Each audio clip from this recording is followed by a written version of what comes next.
ಆತ್ಮೀಯ ಸ್ಪರ್ಧಾ ಮಿತ್ರರೇ, ನಾನು ನಿಮ್ಮ ರವಿ ಸರ್ 4G ಸೈನ್ಸ್ ಪುಸ್ತಕದ ಲೇಖಕ. ಸ್ನೇಹಿತರೆ, ಈ ಒಂದು ಕ್ಲಾಸಲ್ಲಿ ಸ್ನೇಹಿತರೆ ನಿಮಗೆ ಮುಂದೆ ಬರಬಹುದಾದಂತಹ PC ಪರೀಕ್ಷೆಗೆ, VAO ಪರೀಕ್ಷೆಗೆ ಹಾಗೂ ಬೇರೆ ಬೇರೆ ಪರೀಕ್ಷೆಗಳಿಗೆ ವೆರಿ ಇಂಪಾರ್ಟೆಂಟ್ ಪ್ರಶ್ನೆಗಳನ್ನು ಹೇಳ್ತಾ ಇದ್ದೆ. ಹಾಗೂ ಜೊತೆಗೆ ವೆರಿ ಇಂಪಾರ್ಟೆಂಟ್ ಟಾಪಿಕ್ಸನ್ನು ಹೇಳ್ತಾ ಇದ್ದೆ. ಈ ಕ್ಲಾಸಲ್ಲಿ ಕ್ಲಾಸ್ 1 ಆಗಿತ್ತು. ಕ್ಲಾಸ್ 2 ಅಲ್ಲಿ ಮತ್ತಷ್ಟು ವೆರಿ ಇಂಪಾರ್ಟೆಂಟ್ ಅಂದರೆ ಯೂಸ್ಫುಲ್ ಪ್ರಶ್ನೆಗಳು ಹಾಗೂ ವೆರಿ ಇಂಪಾರ್ಟೆಂಟ್ ಅಂದರೆ ಯೂಸ್ಫುಲ್ ಟಾಪಿಕ್ಸನ್ನು ಮತ್ತಷ್ಟು ತಿಳಿಸ್ಕೊಡ್ತೀನಿ, ಯೂಸ್ ಮಾಡ್ಕೊಳ್ಳಿ. ಮೊದಲ ಪ್ರಶ್ನೆ, ಒಂದು ವಸ್ತುವನ್ನು ಸಂಪೂರ್ಣವಾಗಿ ಅಥವಾ ಭಾಗಶಃ ದ್ರವದಲ್ಲಿ ಮುಳುಗಿಸಿದಾಗ ಅದರಿಂದ ಪಲ್ಲಟಗೊಂಡ ದ್ರವದ ತೂಕದಷ್ಟೇ ಮೇಲ್ಮುಖ ಬಲವನ್ನು ಅದು ಅನುಭವಿಸುತ್ತದೆ. ಈ ಹೇಳಿಕೆ ಇದಕ್ಕೆ ಸಂಬಂಧಿಸಿದೆ. ಆಪ್ಷನ್ ಎ ಆರ್ಕಿಮಿಡಿಸ್ ತತ್ವ, ಆಪ್ಷನ್ ಬಿ ನ್ಯೂಟನ್ನ ಗುರುತ್ವ ನಿಯಮ, ಆಪ್ಷನ್ ಸಿ ಐನ್ಸ್ಟೀನ್ ಸಾಮಾನ್ಯ ಸಾಪೇಕ್ಷ ಸಿದ್ಧಾಂತ, ಆಪ್ಷನ್ ಡಿ ಬರ್ನೌಲಿ ತತ್ವ. ಈ ಹೇಳಿಕೆ ಸಂಬಂಧಿಸಿರುವುದು ಆರ್ಕಿಮಿಡಿಸ್ ತತ್ವಕ್ಕೆ. ಹಾಗಾಗಿ ಆಪ್ಷನ್ ಎ ರೈಟ್ ಆನ್ಸರ್ ಆಗುತ್ತೆ. ಸ್ನೇಹಿತರೆ, ಒಂದು ಬೀಕರ್ ತಗೊಳ್ತಾ ಇದ್ದೀನಿ, ಅದಕ್ಕೆ ಸಂಪೂರ್ಣವಾಗಿ ನೀರನ್ನು ತುಂಬಿದ್ದೀನಿ. ಸೈಡಲ್ಲಿ ಒಂದು ಸಣ್ಣ ಗ್ಯಾಪ್ ಇದೆ, ಅದಕ್ಕೆ ಮತ್ತೊಂದು ಬೀಕರನ್ನು ಕನೆಕ್ಟ್ ಮಾಡೋಣ.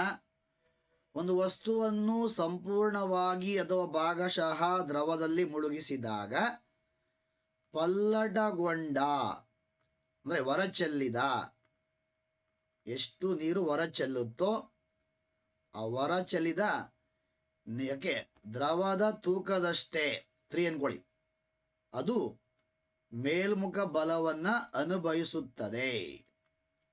ಇಲ್ಲಿ ತೂಕನೂ 3, ಬಲನು 3, ಅಂದರೆ ದ್ರವದ ತೂಕದಷ್ಟೇ ಅದು ಮೇಲ್ಮುಖ ಬಲವನ್ನು ಅನುಭವಿಸುತ್ತದೆ. ಈ ತತ್ವ ಸಂಬಂಧಿಸಿರುವುದು ಆರ್ಕಿಮಿಡಿಸ್ ತತ್ವಕ್ಕೆ. ಓಕೆ, ಇಲ್ಲಿ ಆರ್ಕಿಮಿಡಿಸ್ ತತ್ವ ಇಂಪಾರ್ಟೆಂಟು. ಜೊತೆಗೆ ಆರ್ಕಿಮಿಡಿಸ್ ತತ್ವವನ್ನು ಎಲ್ಲೆಲ್ಲಿ ನಾವು ಬಳಸ್ತಾ ಇದ್ದೀವಿ, ಆರ್ಕಿಮಿಡಿಸ್ ತತ್ವದ ಅನ್ವಯಗಳು ಎಲ್ಲಿ ಬಳಸ್ತಾ ಇದ್ದೀವಿ?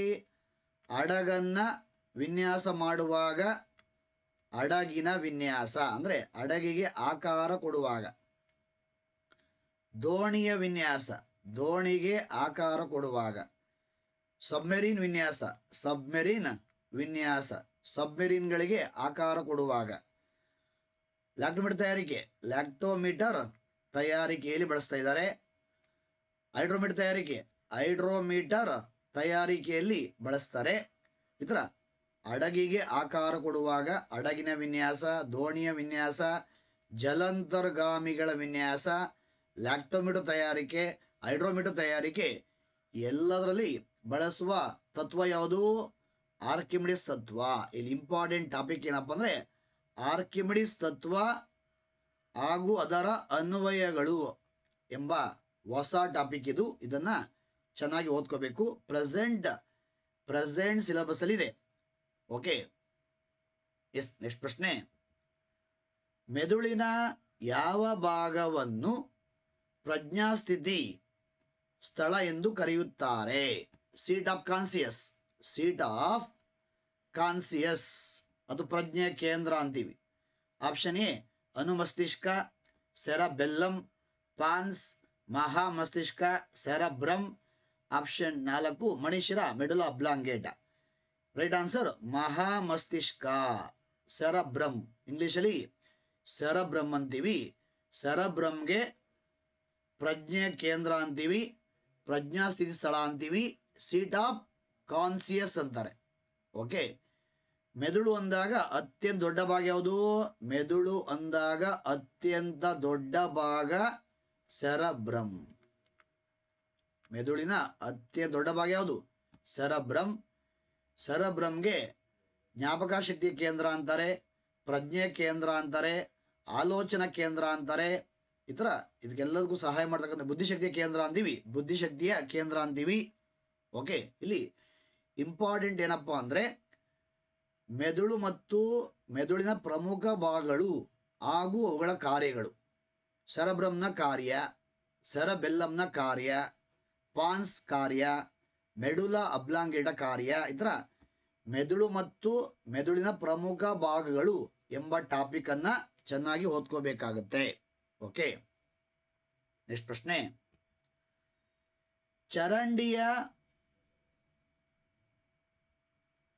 ಚರಂಡಿಯ ಕೊಳಚೆ ನೀರಿನಲ್ಲಿ ಜೈವಿಕ ವಿಘಟನೆ ಹೊಂದಬಹುದಾದ ಸಾವಯವ ವಸ್ತುಗಳು ಎಷ್ಟಿವೆ ಎಂಬುದನ್ನು ಇದರಿಂದ ಅಳತೆ ಮಾಡುವುದರ ಮೂಲಕ ಅಂದಾಜಿಸಬಹುದಾಗಿದೆ.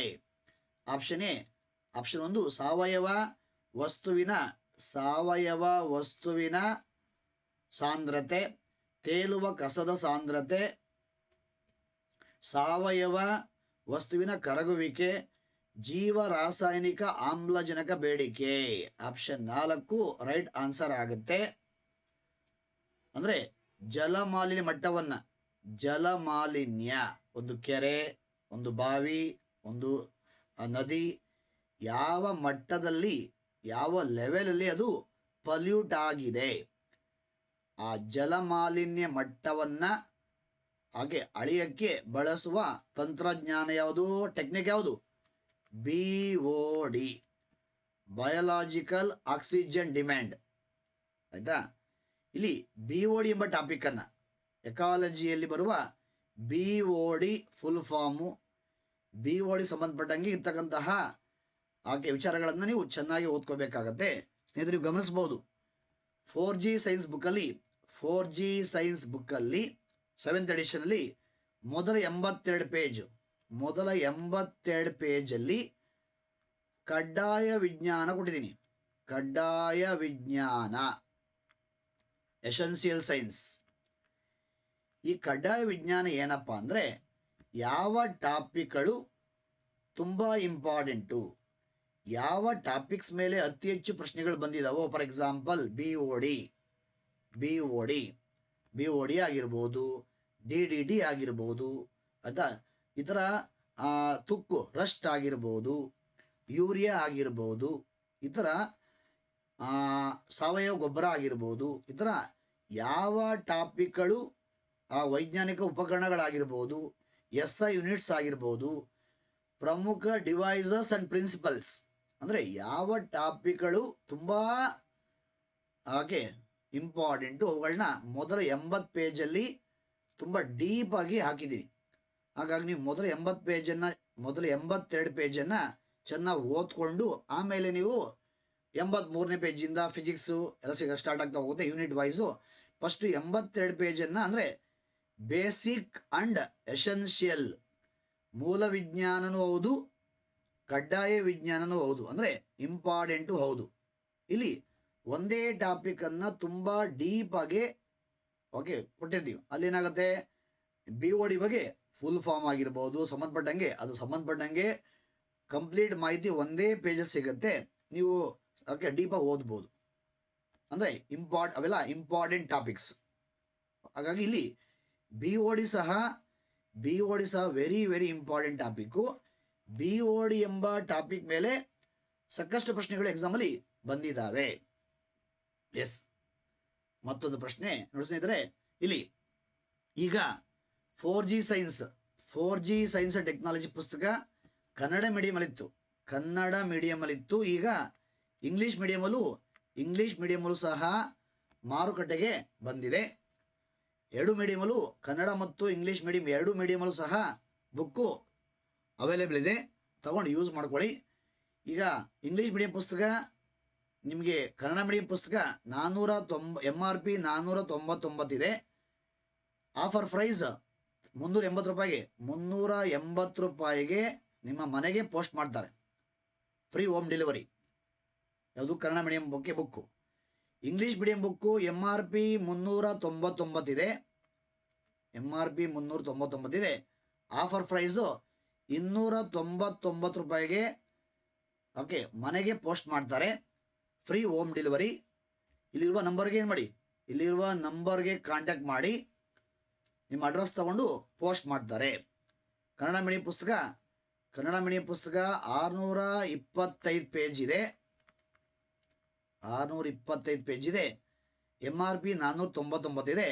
ಆಫ್ ನಿಮಗೆ 380ಕ್ಕೆ ಮನೆಗೆ ಬರುತ್ತೆ. ಪೋಸ್ಟ್ ಚಾರ್ಜ್ ಎಲ್ಲ ಸೇರಿ 380 ರೂಪೀಸ್ಗೆ ಮನೆಗೆ ಕಳಿಸ್ಕೊಡ್ತಾರೆ. ಇಂಗ್ಲೀಷ್ ಮೀಡಿಯಂ ಪುಸ್ತಕ 544 ಪೇಜ್ ಇದೆ. 544 ಪೇಜ್ ಇದೆ. MRP 399 ಇದೆ. Offer price 299. ಹಾಗೆ ಫ್ರೀ ಹೋಮ್ ಡೆಲಿವರಿ, ಮನೆಗೆ ಪೋಸ್ಟ್ ಮಾಡ್ತಾರೆ.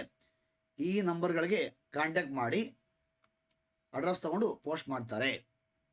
2 ಮೀಡಿಯಂ ಬುಕ್ಸು ಈಗ ಸಿಗುತ್ತೆ. ಎಸ್, ನೆಕ್ಸ್ಟ್ ಪ್ರಶ್ನೆ. ಒಬ್ಬ ನುರಿತ ಕ್ರಿಕೆಟಿಗ ಒಂದು ಚೆಂಡನ್ನು ಕ್ಯಾಚ್ ಹಿಡಿಯುವಾಗ ತನ್ನ ಕೈಗಳನ್ನು ಕೆಳಗೆ ಮಾಡುತ್ತಾನೆ, ಅಂದರೆ ಹಿಂದಕ್ಕೆ ಎಳೆದುಕೊಳ್ಳುತ್ತಾನೆ. ಹೀಗೆ ಮಾಡುವುದರ ವೈಜ್ಞಾನಿಕ ಕಾರಣ: 1, ಕ್ಯಾಚ್ ಅನ್ನು ಬಿಡಬಾರದೆಂದು. ಆಪ್ಷನ್ 2, ಹಿಮ್ಮೆಟ್ಟಿಸುವ ಬಲವನ್ನು ಹೆಚ್ಚು ಸಮಯದವರೆಗೆ ಹಾಕಲೆಂದು. ಆಪ್ಷನ್ 3, ಹಿಮ್ಮೆಟ್ಟಿಸುವ ಬಲವನ್ನು ಕಡಿಮೆ ಸಮಯದವರೆಗೆ ಹಾಕಲೆಂದು. ಪ್ರೇಕ್ಷಕರನ್ನು ತನ್ನೆಡೆಗೆ ಸೆಳೆಯಲು. ಆಪ್ಷನ್ 2 ರೈಟ್ ಆನ್ಸರ್ ಆಗುತ್ತೆ. ಕ್ಯಾಚನ್ನು ಹಿಡಿಯುವಾಗ ಹೆಚ್ಚು ಸಮಯವನ್ನ ಅಲ್ಲಿ ನೀಡಿದರೆ, ಹೆಚ್ಚು ಸಮಯ ಹಾಕಿದರೆ, ಕೈಯನ್ನು ಹಿಂದಕ್ಕೆ ಕೆಳಕೊಂಡು ಹೆಚ್ಚು ಸಮಯ ಕೊಟ್ಟಾಗ ಏನಾಗುತ್ತೆ, ಕ್ಯಾಚ್ ಏನಾಗುತ್ತೆ, ಬಾಲು ಕರೆಕ್ಟಾಗಿ ಕೈಗೆ ಸಿಗುತ್ತೆ, ಕ್ಯಾಚ್ ಪ್ರಾಪರಾಗಿ ಆಗುತ್ತೆ. ಹಾಗಾಗಿ ಇಲ್ಲಿ ರೈಟ್ ಆನ್ಸರ್ ಹೆಚ್ಚು ಸಮಯವನ್ನು ಹಾಕಲೆಂದು. ಆಯ್ತಾ, ಟೈಮನ್ನು ಇನ್ಕ್ರೀಸ್ ಮಾಡಲು. ಇಲ್ಲಿ ಇಂಪಾರ್ಟೆಂಟ್ ಏನಪ್ಪಾ ಅಂದರೆ ನ್ಯೂಟನ್ ಚಲನ ನಿಯಮಗಳು. ನ್ಯೂಟನ್ ಚಲನೆಯ ನಿಯಮಗಳು, ನ್ಯೂಟನನ ಚಲನೆಯ ನಿಯಮಗಳನ್ನು ಚೆನ್ನಾಗಿ ಓದ್ಕೋಬೇಕು. ನ್ಯೂಟನ್ ಫಸ್ಟ್ ಲಾ, ನ್ಯೂಟನ್ ಚಲನೆಯ 1ನೇ ನಿಯಮ ಮತ್ತು ಅನ್ವಯಗಳು, ನ್ಯೂಟನ್ ಚಲನೆಯ 2ನೇ ನಿಯಮ ಮತ್ತು ಅನ್ವಯಗಳು, ನ್ಯೂಟನ್ ಚಲನೆಯ 3ನೇ ಮತ್ತು ಅನ್ವಯಗಳು. ಇಲ್ಲಿ ನಿಯಮಕ್ಕಿಂತ ಅನ್ವಯಗಳನ್ನು ಚೆನ್ನಾಗಿ ಓದ್ಕೋಬೇಕಾಗತ್ತೆ. ನ್ಯೂಟನ್ ಫಸ್ಟ್ ಲಾ, ನ್ಯೂಟನ್ ಚಲನೆಯ 1ನೇ ನಿಯಮದ ಅನ್ವಯಗಳು, ನ್ಯೂಟನ್ ಚಲನೆಯ 2ನೇ ನಿಯಮದ ಅನ್ವಯಗಳು, ನ್ಯೂಟನ್ ಚಲನೆಯ 3ನೇ ನಿಯಮದ ಅನ್ವಯಗಳನ್ನು ಹೆಚ್ಚು ಹೆಚ್ಚು ನೀವು ರಿವಿಷನ್ ಮಾಡ್ಕೋಬೇಕಾಗತ್ತೆ. ಓಕೆ, ನೆಕ್ಸ್ಟ್ ಪ್ರಶ್ನೆ. ಭೂಸ್ಥಿರ ಉಪಗ್ರಹದ ಕುರಿತು ತಪ್ಪು ಹೇಳಿಕೆ ಆಯ್ಕೆ ಮಾಡಿ. ಎ, ಇದರ ಕಾಲಾವಧಿ 24 ಗಂಟೆಗಳು, ಇದು ಸರಿ ಇದೆ. ಇದು ಭೂಮಿಯ ಮೇಲ್ಮೈಯಿಂದ ಇದರ ಎತ್ತರ 36,000 ಕಿಲೋಮೀಟರ್. ಹೌದು, ಸುಮಾರು 36,000 ಕಿಲೋಮೀಟರಲ್ಲಿ ಇವುಗಳನ್ನು ಫಿಕ್ಸ್ ಮಾಡಿದ್ದಾರೆ. ಓಕೆ, ಇದು ಧ್ರುವ ಸಮತಲದಲ್ಲಿ ಪರಿಭ್ರಮಿಸುತ್ತದೆ. ತಪ್ಪಾಗಿದೆ. ಇದು ಸರಿ ಇದೆ. ಎ ಸರಿ ಇದೆ, ಬಿ ಸರಿ ಇದೆ, ಸಿ ಇದು ಧ್ರುವ ಸಮತಲದಲ್ಲಿ ಪರಿಭ್ರಮಿಸುತ್ತದೆ, ಇದು ತಪ್ಪಿದೆ. ಡಿ ಇದು ಸಮಭಾಜಕ ಸಮತಲದಲ್ಲಿ ಪರಿಭ್ರಮಿಸುತ್ತದೆ, ಸರಿ ಇದೆ. ಹಾಗಾಗಿ ಇಲ್ಲಿ ಎ ಸರಿ ಇದೆ, ಬಿನೂ ಸರಿ ಇದೆ, ಡಿನೂ ಸರಿ ಇದೆ. ತಪ್ಪು ಹೇಳಿಕೆ ಅಂತ ಹೇಳ್ತಾ ಇದ್ದಾರೆ. ಇಲ್ಲಿ ತಪ್ಪಾದ ಹೇಳಿಕೆ ಯಾವುದು? ಸಿ ಮಾತ್ರ. ಸ್ನೇಹಿತರೆ, ಇಲ್ಲಿ ಓದಬೇಕಾದ ವಿಚಾರ ಏನಪ್ಪಾ ಅಂದ್ರೆ ಭೂಸ್ಥಿರ ಉಪಗ್ರಹಗಳು ಡೆಫಿನೇಷನ್ನು. ಭೂಸ್ಥಿರ ಉಪಗ್ರಹ ಅಂದ್ರೇನು? ಭೂಸ್ಥಿರ ಉಪಗ್ರಹ ಅಂದ್ರೆ ಉಪಗ್ರಹದ, ಇದು ಭೂಮಿ, ಉಪಗ್ರಹದ ಪರಿಭ್ರಮಣ ಅವಧಿಯು ಭೂಮಿಯ ಭ್ರಮಣ ಅವಧಿಗೆ ಸಮ. ಉಪಗ್ರಹದ ಪರಿಭ್ರಮಣ ಅವಧಿ 24 ಗಂಟೆ ಆದರೆ ಭೂಮಿಯ ಭ್ರಮಣ ಅವಧಿ ಎಷ್ಟು? 24 ಗಂಟೆನೆ. Okay, definition. ಭೂಸ್ಥಿರ ಉಪಗ್ರಹಕ್ಕೆ ಉತ್ತಮ ಉದಾಹರಣೆ ಭಾರತದ ಮೊದಲ ಭೂಸ್ಥಿರ ಉಪಗ್ರಹ ಯಾವುದು? ಆಪಲ್. ಭಾರತದ ಮೊದಲ ಭೂಸ್ಥಿರ ಉಪಗ್ರಹ ಆಪಲ್. ಯಾವಾಗ? 1981. ಆ ಭೂಸ್ಥಿರ ಉಪಗ್ರಹಗಳ ಬಗ್ಗೆ ಕಂಪ್ಲೀಟ್ ಮಾಹಿತಿಯನ್ನು ನೀವು ಓದ್ಕೋಬೇಕಾಗುತ್ತೆ. ಕಾಲಾವಧಿ, ಎಷ್ಟು ಹೈಟಲ್ಲಿ ಫಿಕ್ಸ್ ಮಾಡಿರ್ತಾರೆ, ಅವು ಎಲ್ಲಿ ಪರಿಭ್ರಮಿಸ್ತವೆ, ಅವುಗಳ ಅಡ್ವಾಂಟೇಜ್, ಉಪಯೋಗಗಳು, ಡೆಫಿನೇಷನ್, ಇವೆಲ್ಲವನ್ನ ಓದ್ಕೋಬೇಕಾಗತ್ತೆ. ಎಸ್. ಮತ್ತೊಂದು ಪ್ರಶ್ನೆ,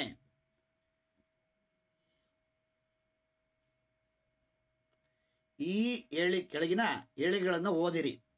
ಹೇಳಿಕೆ 1, ಸಾಮಾನ್ಯವಾಗಿ ಮಳೆ ನೀರು pH 5.6 ಹೊಂದಿದೆ.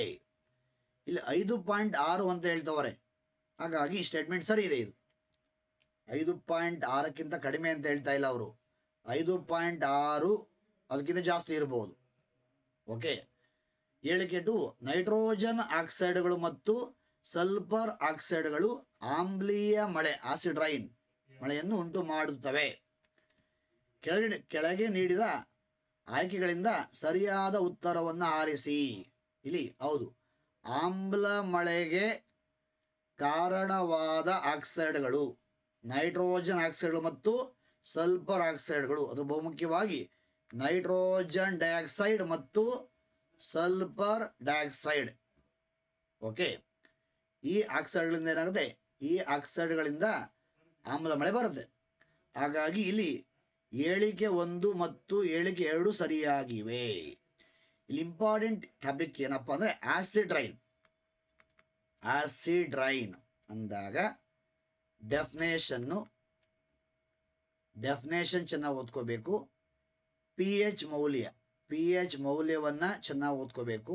pH ಮೌಲ್ಯವನ್ನು ಚೆನ್ನಾಗಿ ಓದ್ಕೋಬೇಕು.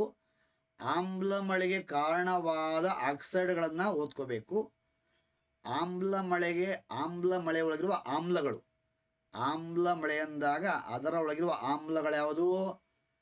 ಅಲ್ಲಿ ಆಮ್ಲ ಮಳೆ ಅಂದಾಗ ಅದರ ಒಳಗಿರ್ತಕ್ಕಂಥ ಆಮ್ಲಗಳು ಯಾವ್ಯಾವುದು ಅಂದರೆ 70% ಸಲ್ಫ್ಯೂರಿಕ್ ಆಮ್ಲ ಇರ್ತದೆ, 30% ನೈಟ್ರಿಕ್ ಆಮ್ಲ ಇರ್ತದೆ. ಈ ಥರ ನೀವು ಆಮ್ಲ ಮಳೆ ಬಗ್ಗೆ ಚೆನ್ನಾಗಿ ಓದ್ಕೋಬೇಕಾಗತ್ತೆ. ಸಾಮಾನ್ಯ ಮಳೆ pH ಮೌಲ್ಯ ಎಷ್ಟು? 5.6, ಅದಕ್ಕಿಂತ ಹೆಚ್ಚು. ಆಮ್ಲ ಮಳೆ ಅಂದಾಗ pH ಮೌಲ್ಯ ಎಷ್ಟು? 5.6ಕ್ಕಿಂತ ಕಡಿಮೆ. ಡಿಫರೆನ್ಸ್ ಇದೆ ನೋಡಿ, 5.6ಕ್ಕಿಂತ ಕಡಿಮೆ. ಇದು ಆಮ್ಲ ಮಳೆಯ pH ಮೌಲ್ಯ. ಸಾಮಾನ್ಯ ಮಳೆಯ pH ಮೌಲ್ಯ ಅಂದಾಗ 5.6, ಅದಕ್ಕಿಂತ ಹೆಚ್ಚು. ಓಕೆ. ನೆಕ್ಸ್ಟ್ ಪ್ರಶ್ನೆ ನೋಡೋಣ. ರೈಲ್ವೆ ಹಳಿಗಳನ್ನು ಜೋಡಿಸಲು ಅಥವಾ ರಿಪೇರಿ ಮಾಡಲು ಬಳಸಬಹುದಾದ ಮಿಶ್ರಣವು ಇದಾಗಿದೆ. ಆಪ್ಷನ್ ಎ, ತಾಮ್ರದ ಆಕ್ಸೈಡ್ ಮತ್ತು ಕಬ್ಬಿಣ, carbon plus aluminium, iron oxide plus aluminium, aluminium oxide ಮತ್ತು ಕಬ್ಬಿಣ. ಆನ್ಸರ್ ಆಪ್ಷನ್ 3 ರೈಟ್ ಆನ್ಸರ್ ಆಗುತ್ತೆ. Iron oxide plus aluminium powder. ಯಾವ ವಿಧಾನ? ಥರ್ಮೈಟ್ ಪ್ರೋಸೆಸ್ ಮೂಲಕ ರೈಲ್ವೆ ಟ್ರ್ಯಾಕ್ಗಳನ್ನು ಜೋಡಿಸುವಾಗ ಅಥವಾ ರಿಪೇರಿ ಮಾಡುವಾಗ ಬಳಸುವ ಕೆಮಿಕಲ್ಸ್ ಯಾವುದು? ಕಬ್ಬಿಣದ ಆಕ್ಸೈಡ್ ಮತ್ತು ಅಲ್ಯೂಮಿನಿಯಂ ಪುಡಿ. ಯಾವ ವಿಧಾನ? ಥರ್ಮೈಟ್ ವಿಧಾನ. ಇದು ಸಹ ಹೊಸ ವಿಚಾರ, ಹೊಸ ಟಾಪಿಕ್ಕು. ಈ ಟಾಪಿಕ್ ಮೇಲೆ ಸಹ ಪ್ರಶ್ನೆ ಪದೇ ಪದೇ ಬರ್ತಾ ಇದೆ. ಇಲ್ಲಿ ಓದಬೇಕಾದ ಟಾಪಿಕ್ ಯಾವುದು? ಥರ್ಮೈಟ್ ಕ್ರಿಯೆ. ನೀವು 10th ಸ್ಟ್ಯಾಂಡರ್ಡ್ NCERT ಪುಸ್ತಕವನ್ನು ರೆಫರ್ ಮಾಡಿದ್ರೆ ಸಿಗುತ್ತೆ. ಥರ್ಮೈಟ್ ಕ್ರಿಯೆ, ಅದರ ಅನ್ವಯಗಳು ಓದ್ಕೋಬೇಕಾಗತ್ತೆ. ಎಸ್. ಮತ್ತೊಂದು ಪ್ರಶ್ನೆ, ಸಾವಯವ ಗೊಬ್ಬರಗಳನ್ನು ರಾಸಾಯನಿಕ ಗೊಬ್ಬರಗಳಿಗಿಂತ ಉತ್ತಮ ಎಂದು ಪರಿಗಣಿಸಲಾಗಿದೆ, ಏಕೆಂದರೆ? ಸ್ಟೇಟ್ಮೆಂಟ್ 1, ನೀರನ್ನು ಹಿಡಿದಿಡುವ ಮಣ್ಣಿನ ಸಾಮರ್ಥ್ಯವನ್ನು ಇದು ಹೆಚ್ಚಿಸುತ್ತದೆ. ಸರಿ ಇದೆ ಸ್ಟೇಟ್ಮೆಂಟ್ ಇದು. ಹೌದು, ಸಾವಯವ ಗೊಬ್ಬರಗಳು ನೀರನ್ನು ಹಿಡಿದಿಡುವ ಮಣ್ಣಿನ ಸಾಮರ್ಥ್ಯವನ್ನು ಹೆಚ್ಚು ಮಾಡ್ತವೆ. ಇದು ಮಣ್ಣನ್ನು ಕಡಿಮೆ ರಂಧ್ರಯುಕ್ತವಾಗಿಸುತ್ತದೆ. ತಪ್ಪು ಇದು. ಆಕ್ಚುಲಿ ಮಣ್ಣನ್ನು ಸಡಿಲ ಮಾಡುತ್ತೆ. ಮಣ್ಣಲ್ಲಿ ರಂಧ್ರಗಳ ಸಂಖ್ಯೆ ಏನಾಗುತ್ತೆ? ಹೆಚ್ಚಾಗತ್ತೆ, ಕಡಿಮೆ ಆಗೋದಿಲ್ಲ. ಇನ್ನು ಇದು ಉಪಯುಕ್ತ ಸೂಕ್ಷ್ಮ ಜೀವಿಗಳ ಸಂಖ್ಯೆಯನ್ನು ಹೆಚ್ಚಿಸುತ್ತದೆ. ಹೌದು, ಮಣ್ಣಲ್ಲಿ ಯೂಸ್ಫುಲ್ ಮೈಕ್ರೋಬ್ಸ್ ಅನ್ನ, ಉಪಯುಕ್ತ ಸೂಕ್ಷ್ಮ ಜೀವಿಗಳ ಪ್ರಮಾಣವನ್ನು ಏನು ಮಾಡುತ್ತೆ? ಹೆಚ್ಚು ಮಾಡುತ್ತೆ. ಇದು ಸಹ ಸ್ಟೇಟ್ಮೆಂಟ್ ಸರಿ ಇದೆ. ಇದು ಅನಿಲಗಳ ವಿನಿಮಯವನ್ನು ಸುಲಭಗೊಳಿಸುತ್ತದೆ. ಹೌದು, ಮಣ್ಣಿನ ಒಳಗಡೆಗೆ ಆಕ್ಸಿಜನ್ ಈಸಿಯಾಗಿ ಹೋಗುವಂತೆ ಮಾಡುತ್ತೆ. ಸರಿಯಾದ ಉತ್ತರವು ಇಲ್ಲಿ ನೋಡಿ, ಇದು 4 ಸಹ ಸರಿ ಇದೆ. ಹಾಗಾಗಿ 1, 3, 4 ಎಲ್ಲಿದೆ ಹುಡುಕ್ಬೇಕು ನಾವಿವಾಗ. 1, 3, 4. ಹಾಗಾಗಿ ಆಪ್ಷನ್ 2 ರೈಟ್ ಆನ್ಸರ್ ಆಗುತ್ತೆ. ಇಲ್ಲಿ ಇಂಪಾರ್ಟೆಂಟ್ ಟಾಪಿಕ್ ಏನಪ್ಪ ಅಂದ್ರೆ ಸಾವಯವ ಗೊಬ್ಬರ ಮತ್ತು ಅದರ ಅನುಕೂಲಗಳು ಎಂಬ ವಿಚಾರ ಇದೆ. ಹೊಸ NCERT ಬುಕ್ಕಲ್ಲಿ ಈ ಒಂದು ವಿಚಾರ ಇದೆ. ಹಾಗಾಗಿ ನೀವು ಆ ಒಂದು ವಿಚಾರವನ್ನು ಓದ್ಕೋಬೇಕಾಗುತ್ತೆ. ಎಸ್,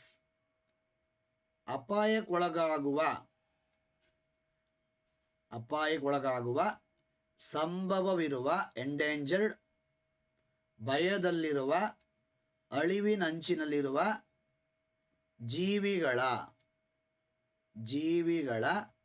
ದತ್ತಾಂಶವನ್ನು ಪ್ರಕಟಿಸುವ ಸಂಸ್ಥೆ. ಅಪಾಯಕ್ಕೊಳಗಾಗುವ ಎಂಡೇಂಜರ್ಡ್, ಭಯದಲ್ಲಿರುವ ಹಾಗೂ ಅಳಿವಿನಂಚಿನಲ್ಲಿರುವ ಜೀವಿಗಳ ದತ್ತಾಂಶವನ್ನು ಪ್ರಕಟಿಸುವ ಸಂಸ್ಥೆ ಯಾವುದು? IUCN. ಯಾವ ಜೀವಿಗಳು ಎಂಡೇಂಜರ್ಡ್ ಆಗಿದ್ದಾವೆ, ಯಾವ ಜೀವಿಗಳು ಭಯದಲ್ಲಿದ್ದಾವೆ, ಯಾವ ಜೀವಿಗಳು ಅಳಿವಿನ ಅಂಚಿನಲ್ಲಿದ್ದಾವೆ, ಇದೆಲ್ಲದರ ಮಾಹಿತಿಯನ್ನ ಸಂಗ್ರಹಿಸಿ ಪ್ರಕಟ ಮಾಡುವ ಸಂಸ್ಥೆ ಯಾವುದು? IUCN, international union conservation of nature. International union conservation of nature, IUCN full form. ಈ ಒಂದು ಸಂಸ್ಥೆ ಸ್ಟಾರ್ಟ್ ಆಗಿದೆ ಯಾವಾಗ? 1948 ಅಲ್ಲಿ. ಕೇಂದ್ರ ಕಚೇರಿ ಸ್ವಿಟ್ಜರ್ಲ್ಯಾಂಡ್.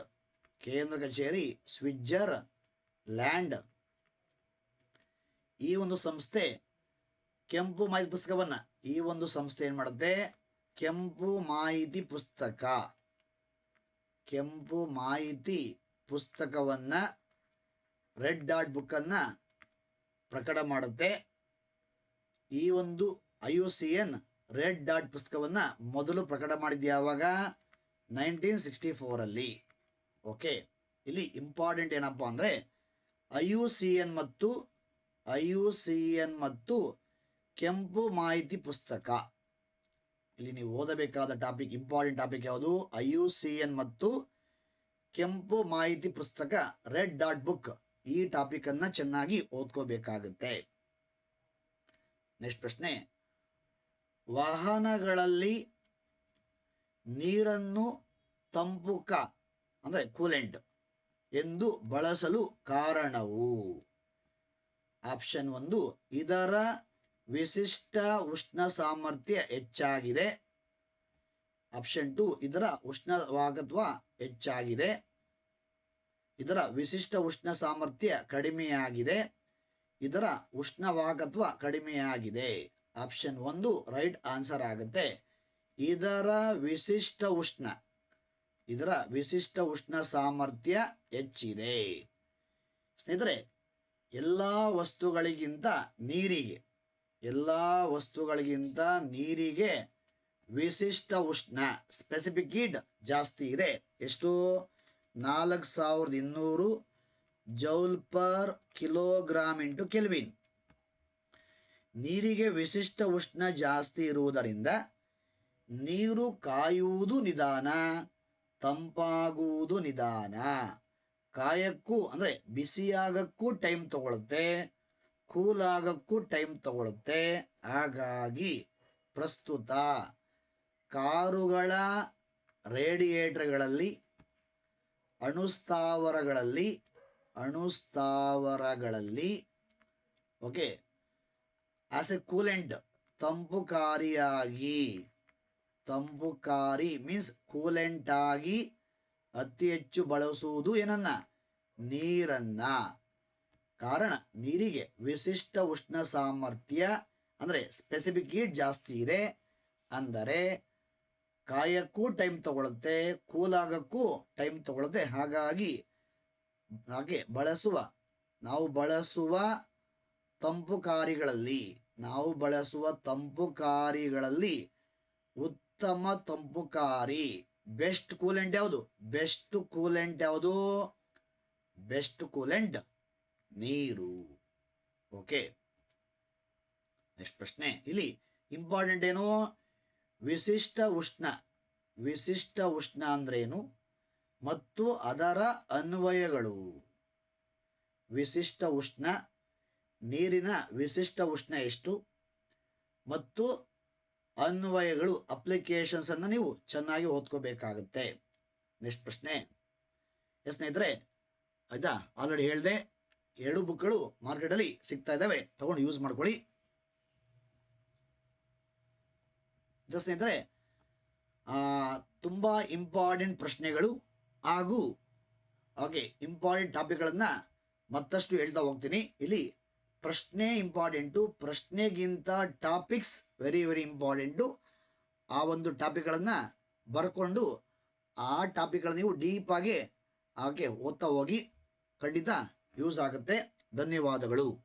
ಮತ್ತೆ ಕ್ಲಾಸ್ಗಳನ್ನು ಕಂಟಿನ್ಯೂ ಮಾಡ್ತಾ ಹೋಗ್ತೀನಿ. ಕ್ಲಾಸ್ 1 ಆಯಿತು, ಇವತ್ತು ಕ್ಲಾಸ್ 2 ಮಾಡಿದ್ದೀನಿ. ಇದೇ ಥರ ನಿರಂತರವಾಗಿ ವೀಕ್ಲಿ ಥ್ರೈಸ್ ಫ್ರೀ ಆದಾಗೆಲ್ಲ ಕ್ಲಾಸ್ಗಳನ್ನ ಮಾಡ್ತಾ ಹೋಗ್ತೀನಿ. ಯೂಸ್ ಮಾಡ್ಕೊಳ್ಳಿ ಮುಂದೆ ಬರ್ತಕ್ಕಂತಹ ಎಕ್ಸಾಮ್ಗಳಿಗೆ.